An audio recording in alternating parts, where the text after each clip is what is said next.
end of the toy drive here at WTOC. You know, it's a bit bittersweet because it means we're drawing near to the end of the holiday season. But you know what? Good news is hundreds of children will be receiving incredible gifts this Christmas because of the generosity by all of you.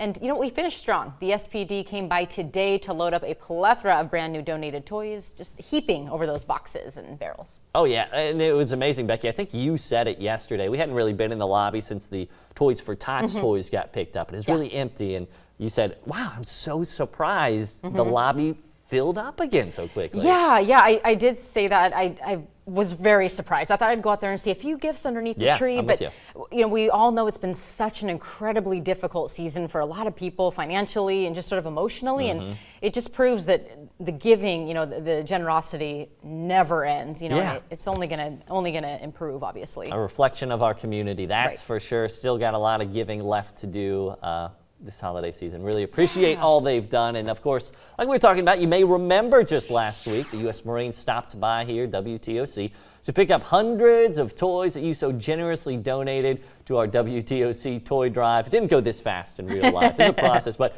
as you know, that's not the end of the journey for those toys. In fact, just the beginning of a long process, making sure every child gets a toy this Christmas. And I got to see firsthand how our Marines make it all happen. For a few weeks each year, this building at Hunter Army Airfield is transformed into something that looks more like Santa's workshop than a facility for U.S. Marines. I think the elves have a little bit more manpower, but we definitely get a little bit of the feeling. Marines sorting through thousands of toys, roughly 21,000 so far to be exact. Every toy in here got touched by a Marine at some point. There's no other way around it. We don't have any machinery that's counting toys for us. It's a lot of man hours. I think all last week we were here till about 9-10 p.m., so it's great. Sergeant Damian Lewis taking time to walk us through the process. All of our toys come through either our bay door or through one of these side doors here. From there, they sort them into their age groups. And then once they have their total count, they'll move into their respective bins. You can see the total counts on the outside of those ones there. That's so when we're filling orders, say one organization needs 100 toys, it's easy to say, okay, I need 4 boxes of 25, pull them together, and then your order is done right there. Not only does this help move things along quicker, but it also gives a visual representation of our giving tendencies. So I'm standing right in front of girls 4 to 7, which we have overflowing, but if you look a little bit to the older ages, there's nothing there. Same thing for the younger ages. So it's a lifetime bar graph of what gets donated, which is usually boys and girls 4 to 7, and we go from 0 to 17, so it's a little bit harder to fill some of those requests. But as always, the Marines find themselves overwhelmed by the continued generosity of their community.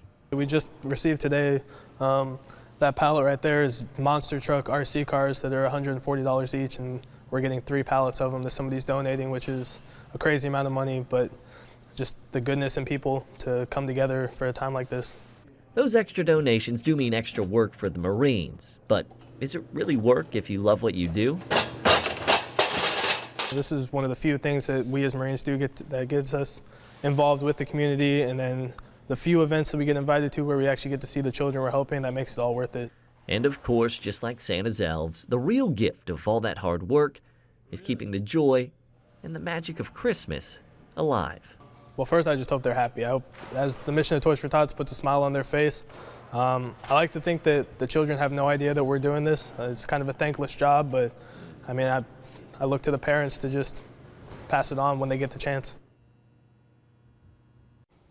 So much generosity. It's incredible to see all those boxes that were in our lobby and in our hallways now being sorted through. And what's amazing is when I was there just yesterday, that's not even as full as that room. He was telling me, if you were here last week, you probably wouldn't have been able to walk around, just all the toys and bikes and everything. So it's just so cool to see behind the scenes on something like that. And obviously the work, like you mentioned in that package, all the work that's being done behind the scenes.